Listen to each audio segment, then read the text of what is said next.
Hello everyone, welcome to Vlogmas Day 3. So it is Wednesday, December 3rd, our third day of videos.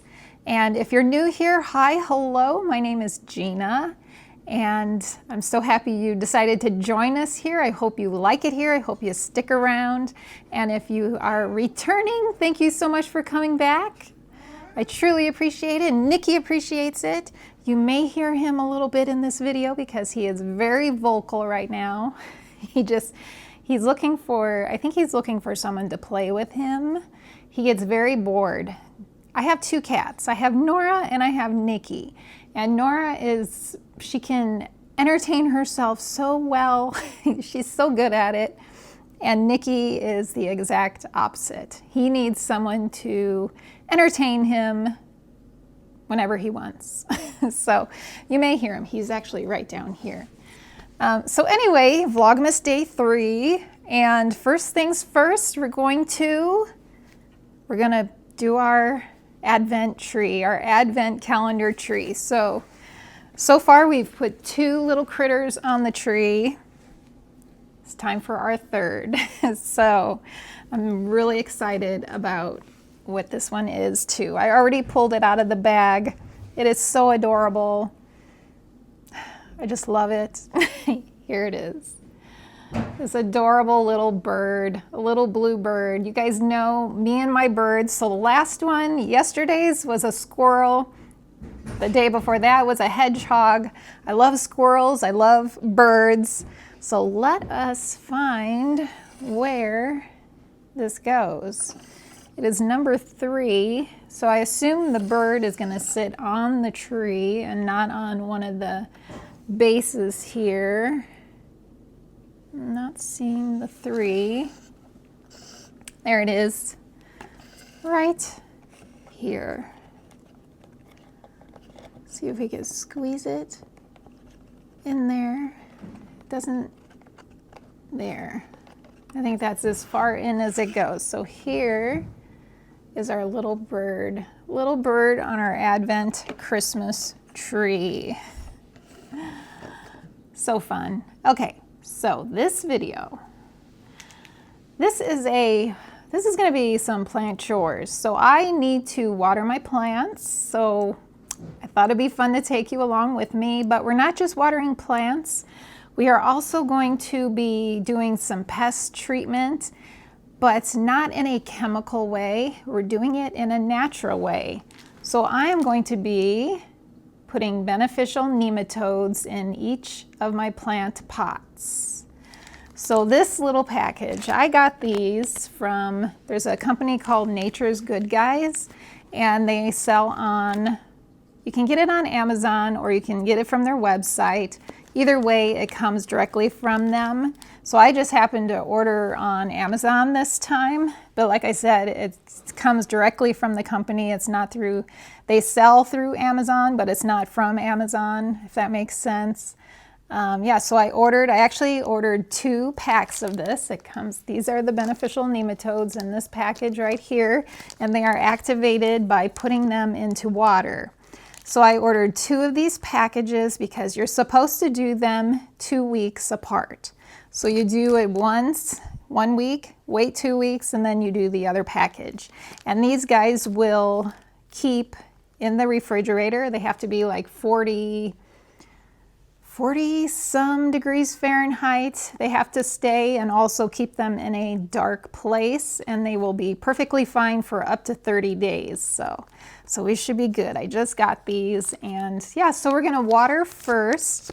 We're gonna water some plants first because you wanna moisten the soil first, and then we're going to put a little bit of this.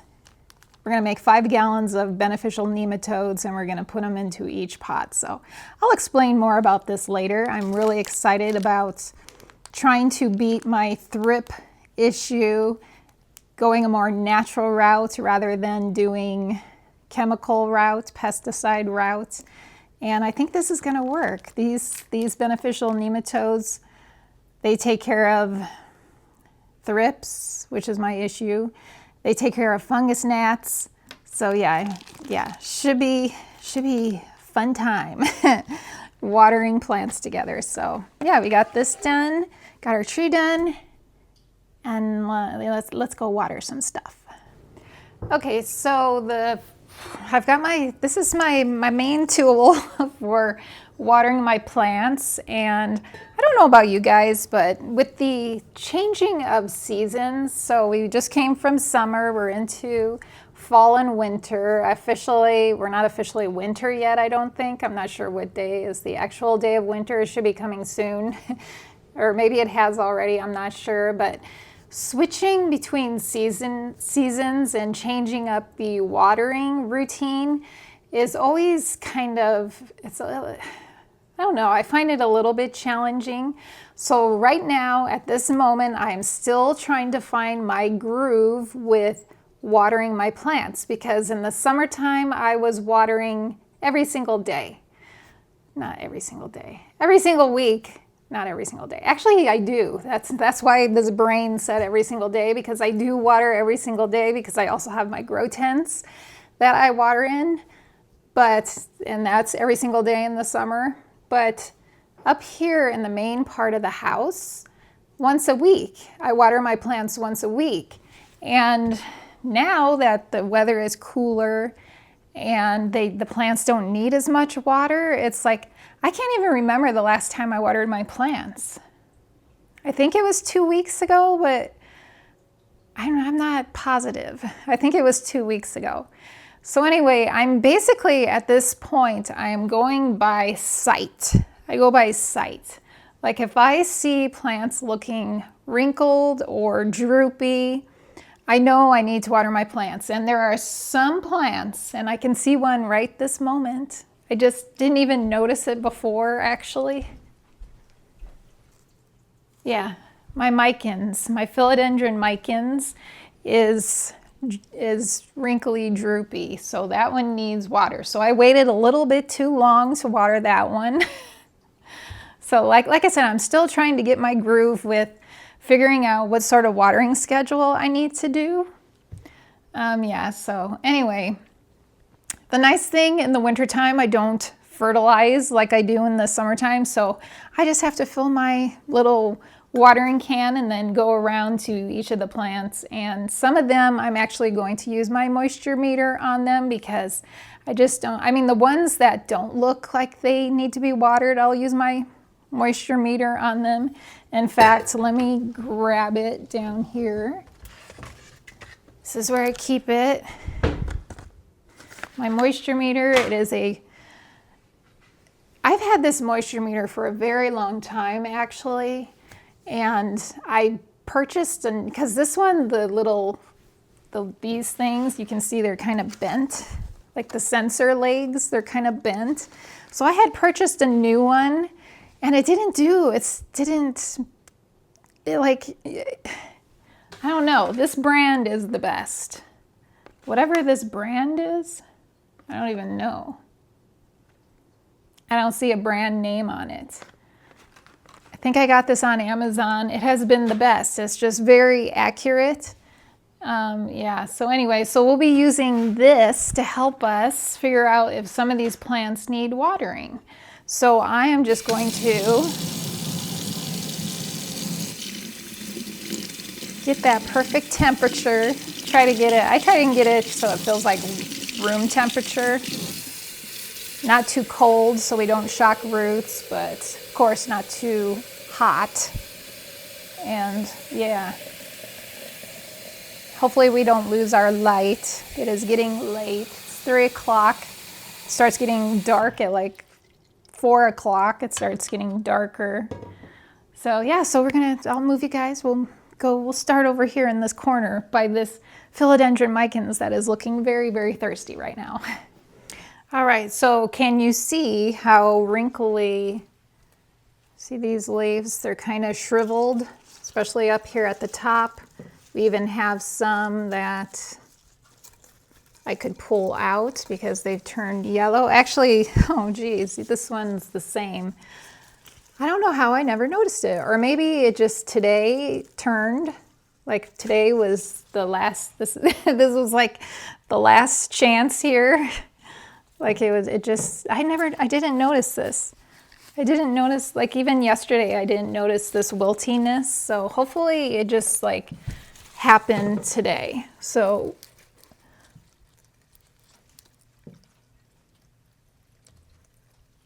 there, give it a nice drink.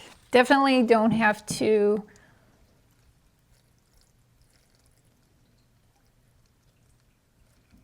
sorry, I count when I water my plants. So like 20 seconds, count to 20. That's how I know how much water to give them. I don't know, does anyone else do that? So I can't talk and water at the same time. Actually, I think these guys need even more. They are really, really dry.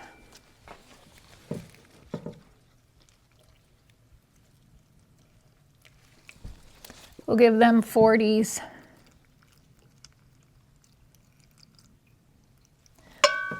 40-second waterings.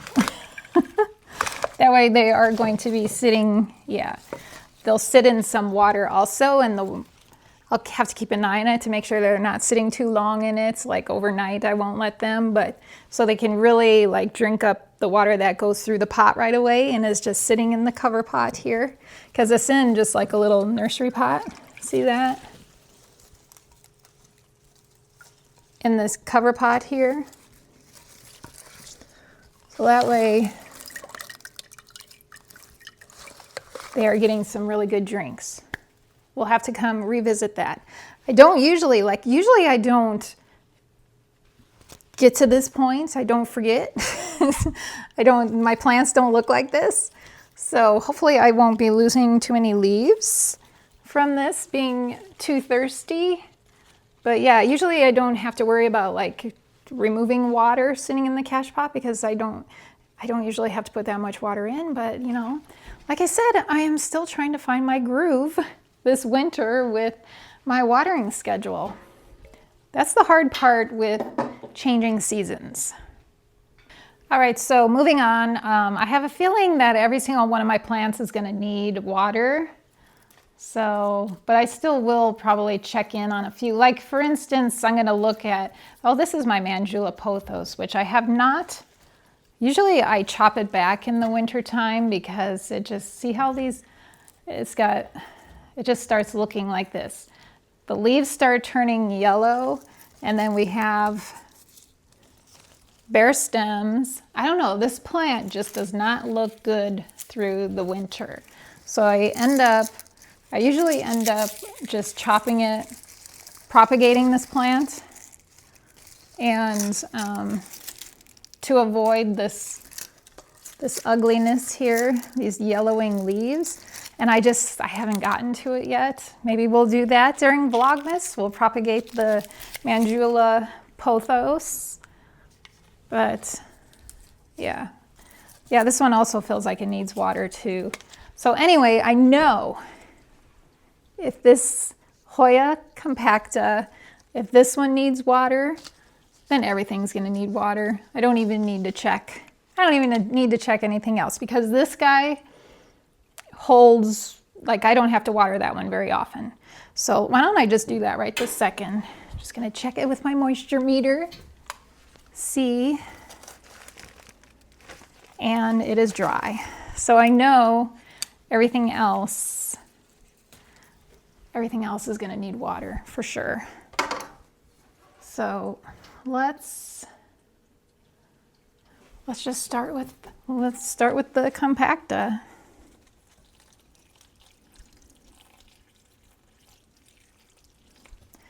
And then we'll go to Mandula, which I don't think you guys can see.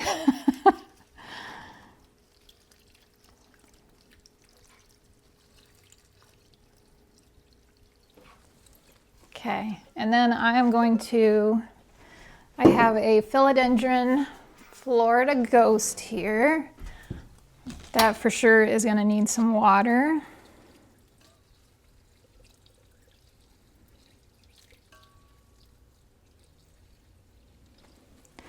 And then my asparagus fern.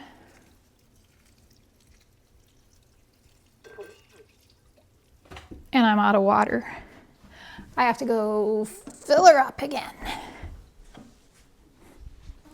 All right, so if you remember, this is the cabinet or the shelving unit that all these plants were infected with spider mites. Pretty sure I have them under control. I am using beneficials to help fight it. I haven't seen any spider mites on any of these plants since I started with the beneficials. And all the plants were cleaned really good, sprayed with my DIY pest spray. And I think spider mites are gone. I think they're gone. So we just need to water all of these guys. This is the pink rolly, Syngonium pink rolly. That was the plant that infected everything, because I had a big mother plant which I chopped up. So this is part of her, this is part of her. There's more down below of her. She just chopped up into a few plants. These I don't need to count. I just water until I see that they're fully saturated. I've got this nice little tray here to catch the water that falls. And again, I'm out of water, so I need to go get some more water. All right, and continuing with this is the Syngonium red spot tricolor I'm watering right now, these 3. Actually, it's these 4. And that's another one that the mother plant had spider mites, and I chopped her up into 4 plants here. These 4 plants. Actually, this might be the pink spot illusion or pink splash or something like that. This isn't red spot tricolor, but these other 3 are very pretty plants. So those are nice and saturated. So I have learned now that I need to water more frequently than I have been. All right, so these here, these actually look like they have water. Yeah, they look pretty good. These still, because they're contained in this glass terrarium, they don't need it. This is an interesting plant. So this is also a Micans. This is green form Micans, and this was given to me by Kira. She came to pick up some plants from me, and she just brought this just because she's just so wonderful like that. And so I'm rooting them in water, and they are rooting up really nicely. So that's kind of cool. The green form Micans. This here is the strawberry ice Syngonium.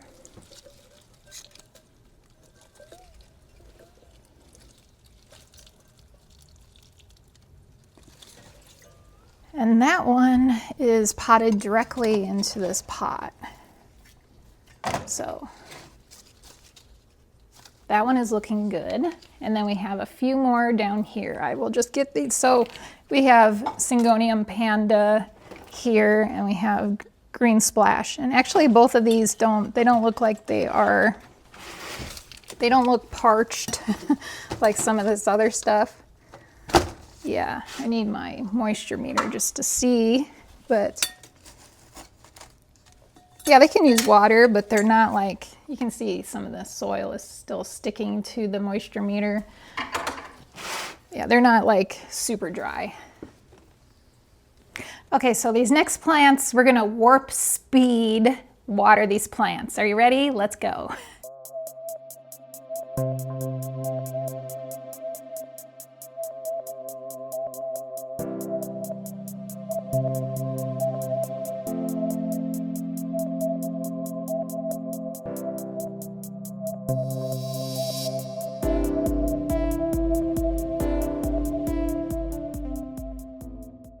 All right, so that is all the plants in this kitchen area and this family room area. I have to do my bedroom, which I'm gonna just do those on my own.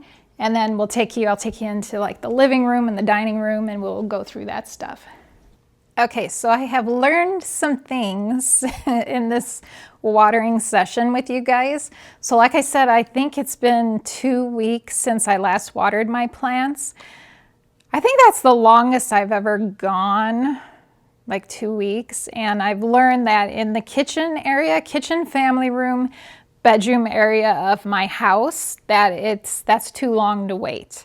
Like only a few of the plants were droopy, like the micans and the heartleaf philodendron. That was a variegated heartleaf philodendron, the other one.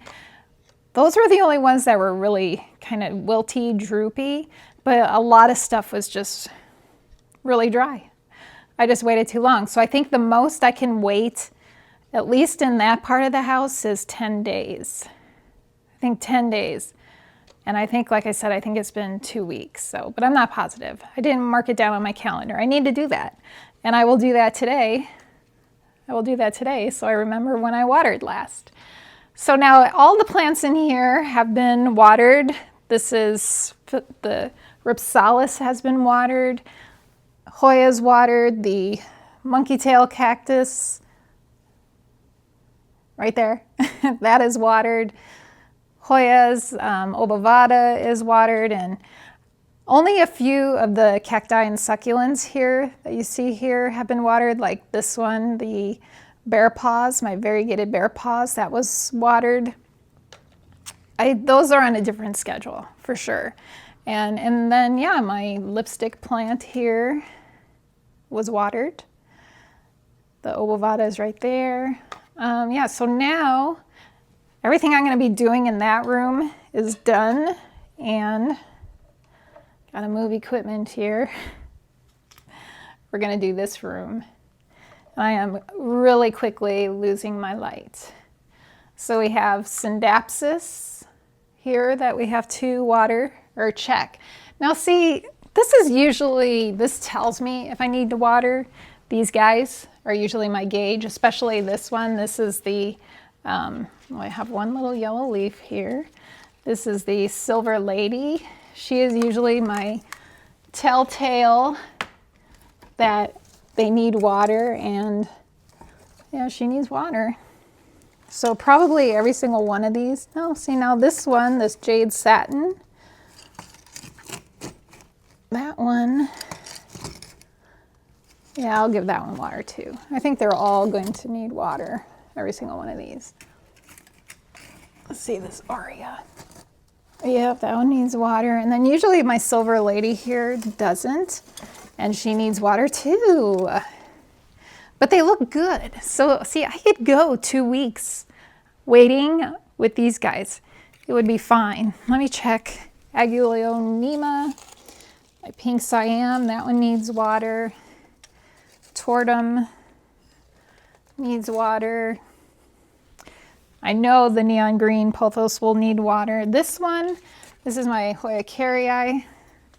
I think I actually watered that one earlier in the week. Pretty sure I did, because I think I watered it. This one usually, this is the Syngonium Starlight. This one will droop, and I watered this one a couple days ago. And I'm pretty sure I did carrii at the same time, so don't need to do the Hoya carrii. It is fine. And then over here, we have Ponytail Palm. I don't check, I just water. These guys, I'll just get water. And I do check this Synapsis Silver Queen. She needs water.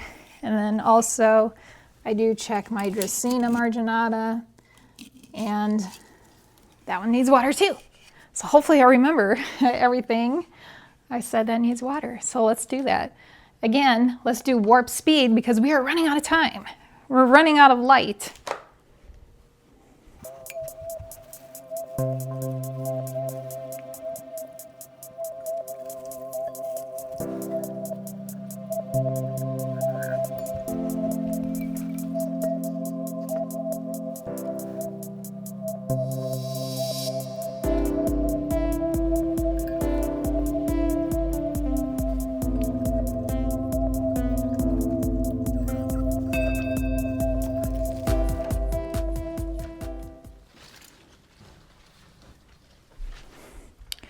Okay, so this one here, this is my Syndapsis Aria. This one I take to the sink because this is the only one that is in a drainage pot. It's in a I'm using the drainage pot as a cover pot, but it'll leak. It'll leak and it'll fall if I'm not careful. Yeah, it'll leak, so I take it to the sink so it doesn't leak on my couch. So let me do that. Yeah, so this one is also very long. I don't know if you can see, but I need to propagate this one, then, which is another Vlogmas video we may be doing together because someone requested some Synapsis chore videos. So that might be fun to propagate some of these Synapsis together, I think. Yeah, moving along.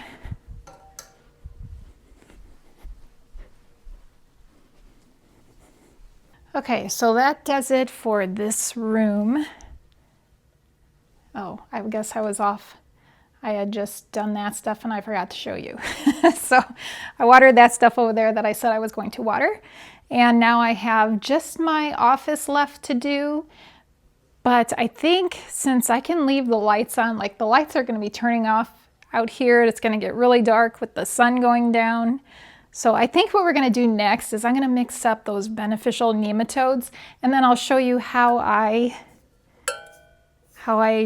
distribute the nematodes through to all the plants. Okay, so how it works is we're going to remove these nematodes from this bag here. I have this 5-gallon bucket. This one little packet in here, you can go for, I think it's like 3 gallons. I'm not sure. I'll have to put it on the screen. It's like you can do as little as 3 or maybe even less than that, up to 5 gallons. So I do the 5-gallon bucket because I have a lot of plants to distribute this through. I'm not sure. I don't think I'll have any left over for like grow tent plants, but yeah. So first you want to add your water. And that's not going to stretch. Okay. You know, I did it in the past. What I did was I filled gallons of water. That's what I did.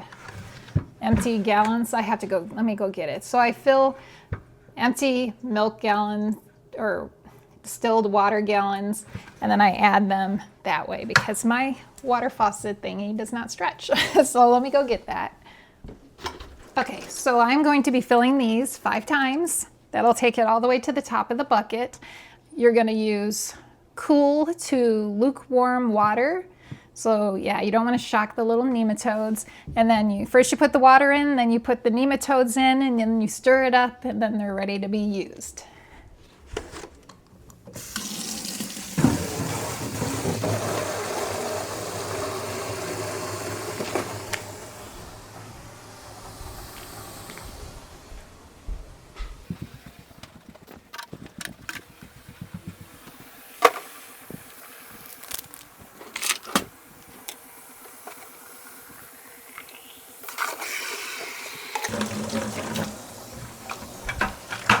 Make sure our bucket is clean. Should be. I don't think I used it for anything else recently.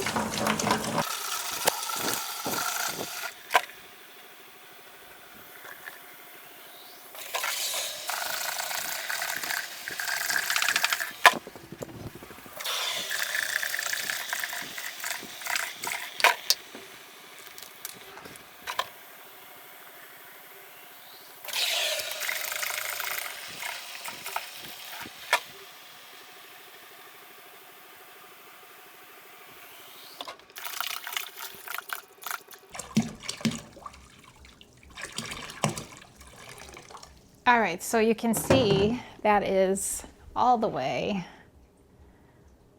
to the top. So then what we do, we have our lukewarm water in our bucket so we can open our packet and we just dump them in.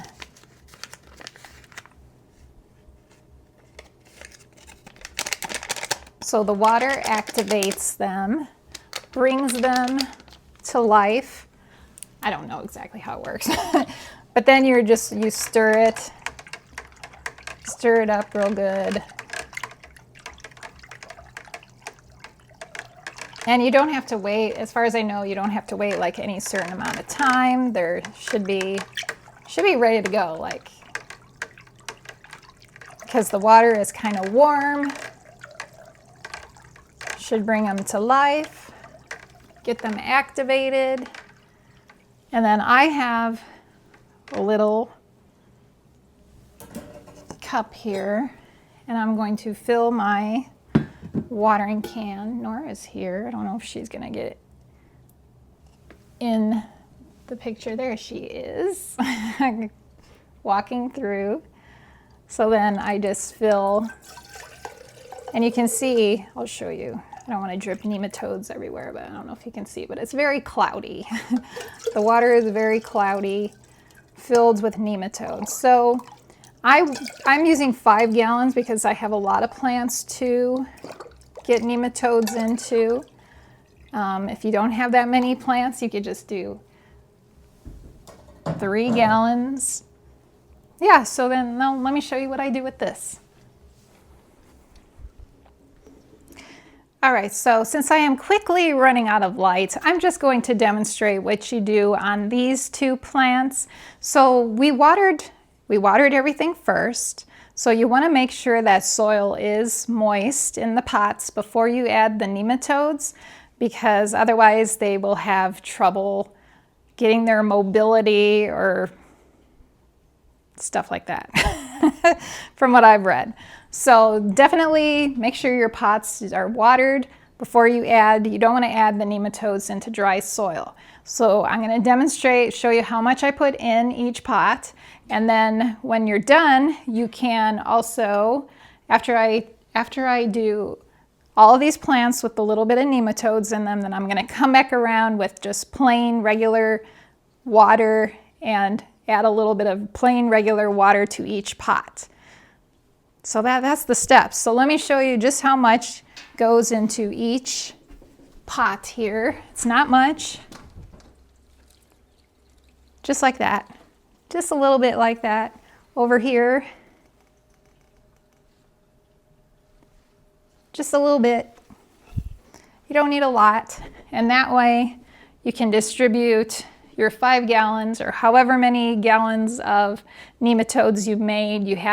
You can spread it out through all of your plants. So, and then like I said, I'll come back with plain water,